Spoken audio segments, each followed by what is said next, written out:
My name is Megan McNamara.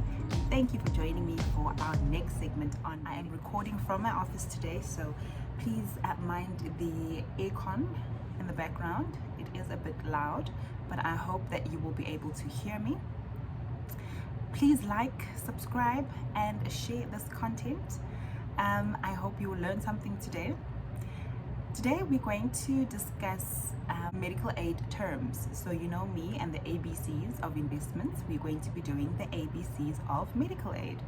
There are a few terms that I would like to just break down and explain, and these are the terms that you will hear when you are dealing with the medical aid and when you read some of the medical aid literature. You will see these terms, and I just want you to have an idea of what they mean so that when you see them, you will remember them. You will be familiar with the terms and what they mean. So these are the terms that medical aid use often, and you need to know them. All right. So obviously we're going to start from A to, it goes all the way to T. So it's not much, but I hope that it will be informative.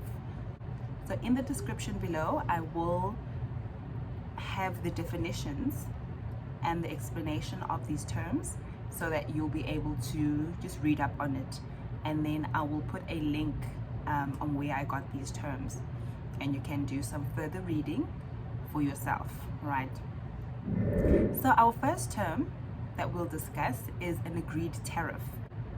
So an agreed tariff is something that you would see on your medical aid claim statement, or if you are speaking to a medical aid consultant, they would, or a doctor, you would often hear the word agreed tariff, or with your pharmacist, you would often hear that word agreed tariff.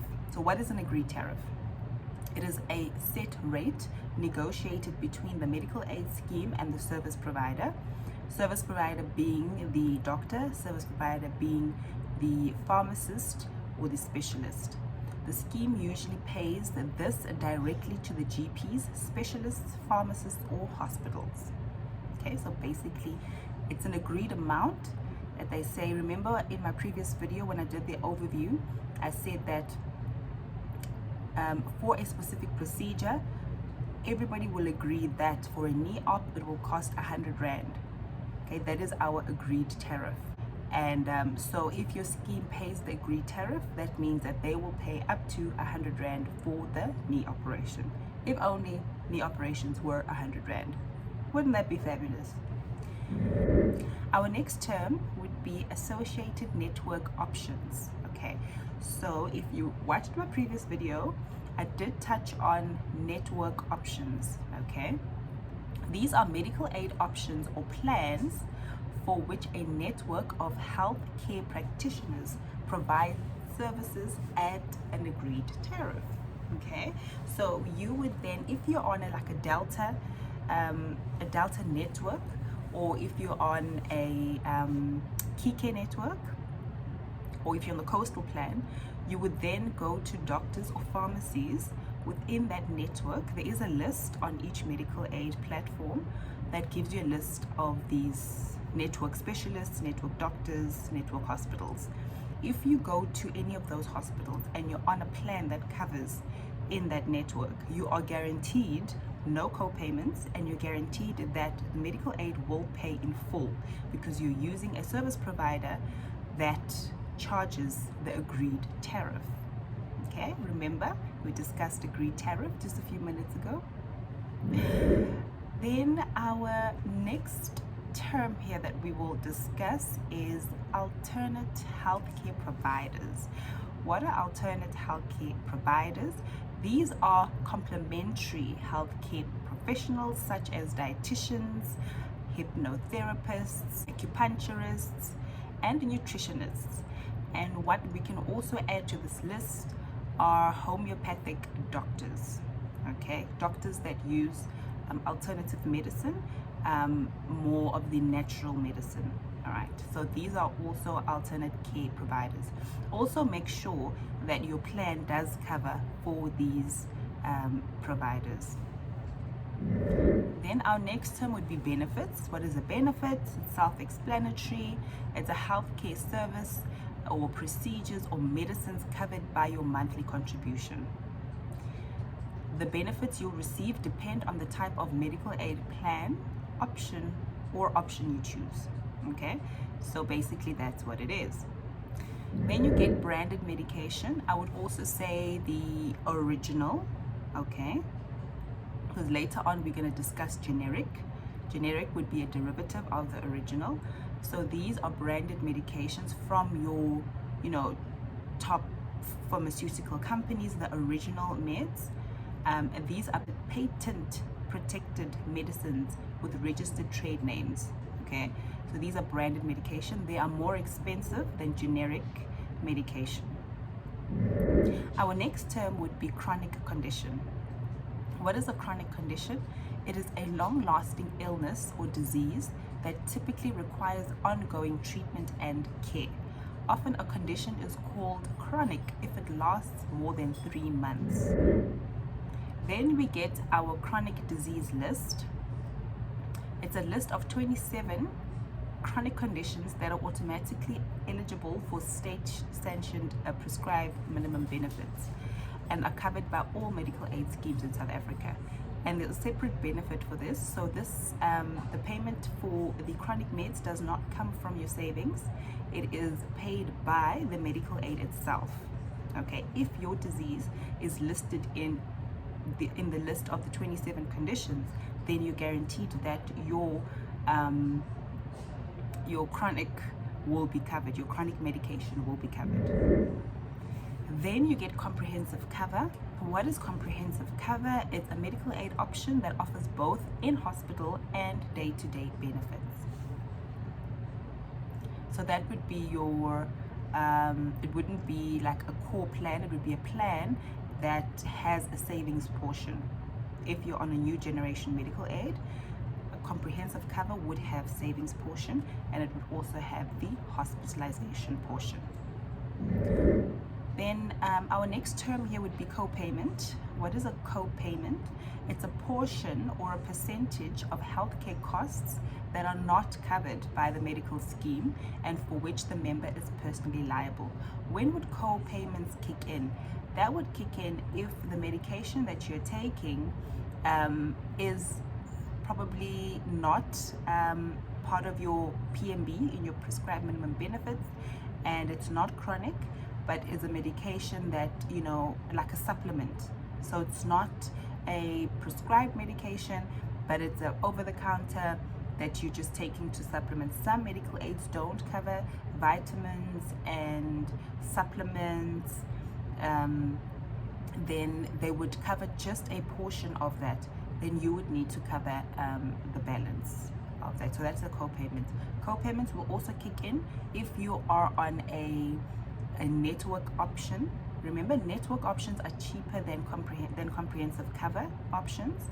So let's say you are supposed to only go to certain hospitals and you're only supposed to see certain specialists and doctors that are on the network list, but you decide, and this is not an emergency now, you just decide that you want to go and see X doctor that is out of the network, or you go to a hospital that is out of the network hospital, then co-payments would then kick in. All right, and there are other instances where co-payments do kick in. You just need to make sure that the procedure that you're going for does not have co-payments attached, and if it does have co-payments attached, do you have gap cover that would cover that shortfall of the co-payment, because that is the amount that has to be paid out of your own pocket. So you'd need to make sure that you are on a plan that you understand the plan that you're on, so that you are not surprised when the co-payment bill comes and then you have to pay it out of your pocket. Then our next term would be day-to-day benefits. Day-to-day benefits come from your savings benefit. It's cover provided by a scheme for day-to-day expenses such as your GP visits, specialists consultations, prescribed medications and procedures, pathology, radiology conducted out of hospital, etc. That would also include optometry, dentistry. It would also include your alternative medical specialists such as your dietitians, etc. So our next term would be your designated service providers, your DSP. So your designated service providers would be the network of healthcare professionals with whom the medical aid scheme has pre-negotiated rates. Depending on the plans they've chosen, a medical scheme may require members to use only designated healthcare providers or to pay co-payments if they use other providers. Right, so that is your DSP. So you need to make sure that your plan, if you're on a network plan, you need to use your designated service provider. If you don't, then your co-payments would definitely kick in. All right, that's just a way of them trying to get you to use the designated service providers, because remember, if you're on a network plan, your premium is much cheaper than being on comprehensive. So you can't enjoy the benefits of being on the comprehensive plan but pay premiums for a network plan. If you're going to be on a comprehensive plan, you need to pay premium for that, for the flexibility of going to any specialist, any hospital. However, if you want to save, and if you're happy with the designated service providers that have been given to you and the hospitals that have been given to you, then you need to stick to those, or else you will pay co-payments. Our next term would be a disease management program. It's a dedicated and structured management program run by the scheme professionals and designed to help members living with chronic conditions. So this is a nice program that that to join if you do have chronic conditions, or if any of the people that are on your medical aid, your dependents, have chronic conditions. Register on the disease management program so that they are able to assist you with the chronic medications, so they're able to also give you tools and tips on how to manage the chronic condition, and what type of medication, if there's new meds that you can then get access to. So our next term would be your designated service providers, your DSP. So your designated service providers would be the network of healthcare professionals with whom the medical aid scheme has pre-negotiated rates. Depending on the plans they've chosen, a medical scheme may require members to use only designated healthcare providers or to pay co-payments if they use other providers. Right, so that is your DSP. So you need to make sure that your plan, if you're on a network plan, you need to use your designated service provider. If you don't, then your co-payments would definitely kick in. All right, that's just a way of them trying to get you to use the designated service providers, because remember, if you're on a network plan, your premium is much cheaper than being on comprehensive. So you can't enjoy the benefits of being on the comprehensive plan but pay premiums for a network plan. If you're going to be on a comprehensive plan, you need to pay premium for that, for the flexibility of going to any specialist, any hospital. However, if you want to save, and if you're happy with the designated service providers that have been given to you and the hospitals that have been given to you, then you need to stick to those, or else you will pay co-payments. Our next term would be a disease management program. It's a dedicated and structured management program run by the scheme professionals and designed to help members living with chronic conditions. So this is a nice program that that to join if you do have chronic conditions, or if any of the people that are on your medical aid, your dependents, have chronic conditions.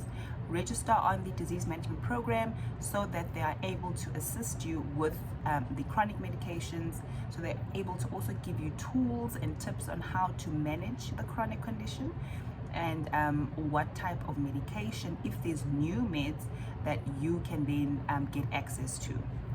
So it's a great program to have. The next term would be exclusions. What are exclusions? In my next video, I'm going to elaborate more on exclusions and waiting periods and all of that. But exclusions are medical procedures or conditions not covered by a particular medical aid or scheme. Common examples of exclusions are cosmetic surgery and self-inflicted injuries. I know, for instance, key care, your back and neck, your spinal surgery, that is excluded. So those are just a few of the exclusions, but I'll definitely go through them in our next video. Our next term would be your generic medication. So remember, we spoke about branded medication with the original. This is your generic. Okay, what is generic? This is non-branded medication or medicine that has the same active ingredient and is similar in strength and performance to branded medication, but that's available at a substantially lower cost. So your generic medication is much cheaper, and your pharmacist will always ask you whether you want the original or generic. Personally, I always go for the generic because it works just as well. Remember, it's active ingredient that is required. If it has the same active ingredient, it's similar in strength and performance, and it's lower in cost, why would you still want the original or the branded? Go for the generic, and that will help you stretch your savings so that you don't deplete your savings as quickly as you would if you're taking the original or the branded medication. Then you get the generic reference pricing, which is the maximum amount a medical scheme will pay for a class of generic medicines. Then you get, our next term would be a hospital plan. It's a medical aid plan that covers only consultations and procedures that occur in hospital and the listed chronic conditions. So chronic conditions, your PMB, your prescribed minimum benefits, the 27 conditions are also covered if you're on a hospital plan. You basically just need to be on a medical aid. Then our next term would be a hospital plan with savings. So remember, you must always just check what type of plans are available on the medical aid that you want to take. So you do get a hospital plan that has a savings portion. This is a medical aid plan that covers consultations and procedures that occur in hospital, that retains a percentage of the member's monthly contribution in a medical savings account for the use in paying for day-to-day expenses. Then our next term would be ICD-10 codes. Okay, so these are codes that indicate what type of procedure that you've been for, and it's a type of code that is included in your medical aid, your claims statement, or your invoice from the doctor. You will see specific codes, and these codes then speak to the medical aid, and these codes have a specific amount attached to it, that for this specific code, this is how much we cover. This is the agreed tariff that we cover for this specific code. An ICD-10 code is a globally accepted disease classification and coding system that identifies diagnosis, symptoms, and procedures. Medical aid schemes use the codes to determine what benefits a member is eligible for and how these benefits must be paid. Okay, some of these benefits will be paid from your hospital benefits. Some of these benefits will be paid from your day-to-day, depending on the code and what the procedure's for. All right, some of these codes are for your over-the-counter medication. Then they know that they have to pay that from your savings portion, your day-to-day benefit.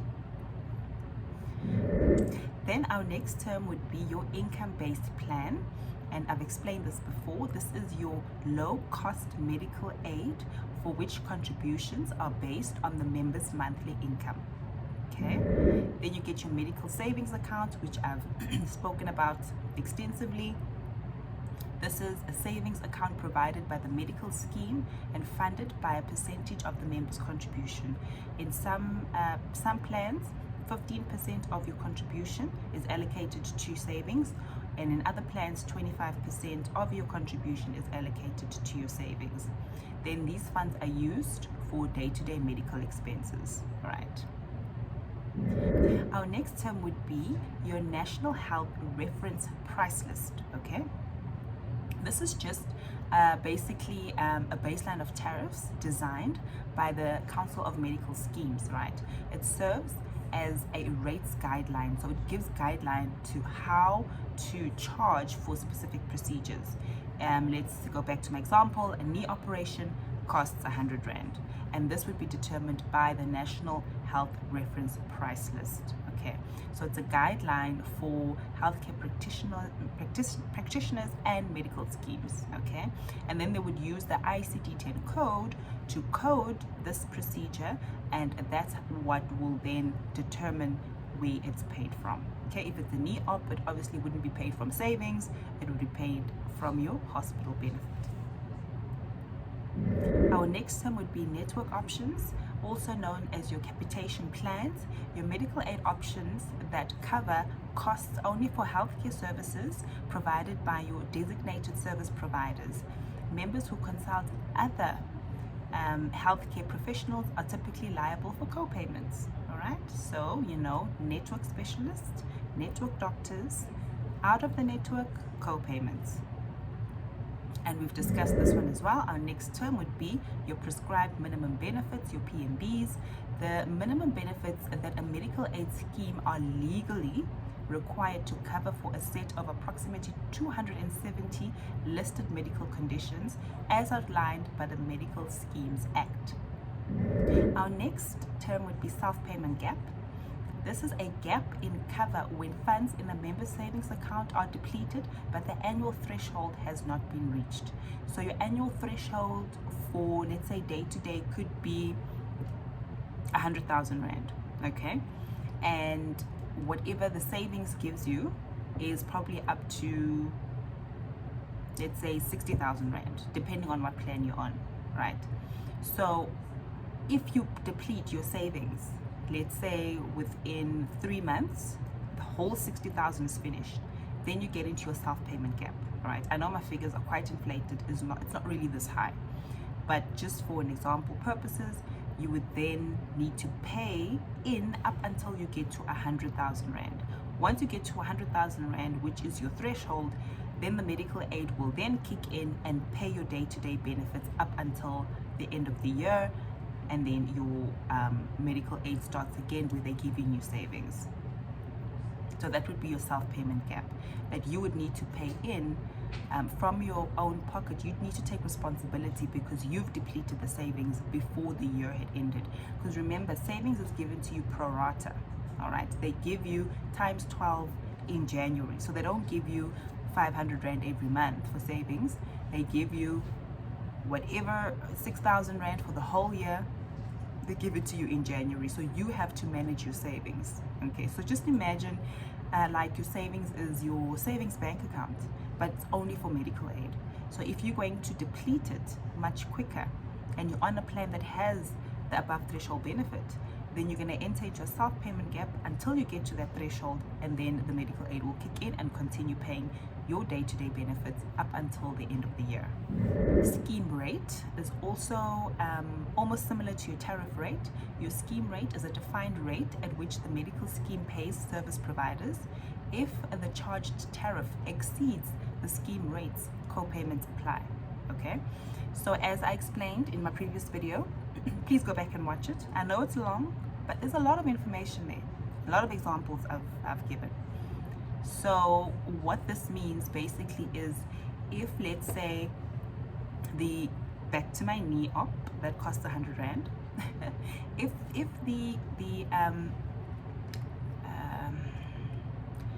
the National Health Reference Price List, okay, that is designed by the Council of Medical Schemes, if they say a knee op is 100 Rand,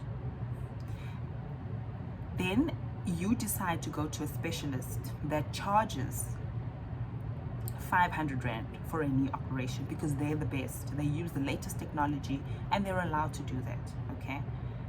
Your medical aid scheme rate, so let's say you're on a plan that covers up to 200%, okay? That means that for that knee operation, they will cover up to 200 Rand, all right? So I'm on a plan that covers up to 200%, but I decide that I'm gonna go to that specialist because he's my friend and he's the best in the world, and he charges 500 Rand for this same knee operation. The medical aid will pay my claim, but they'll only pay 200 Rand.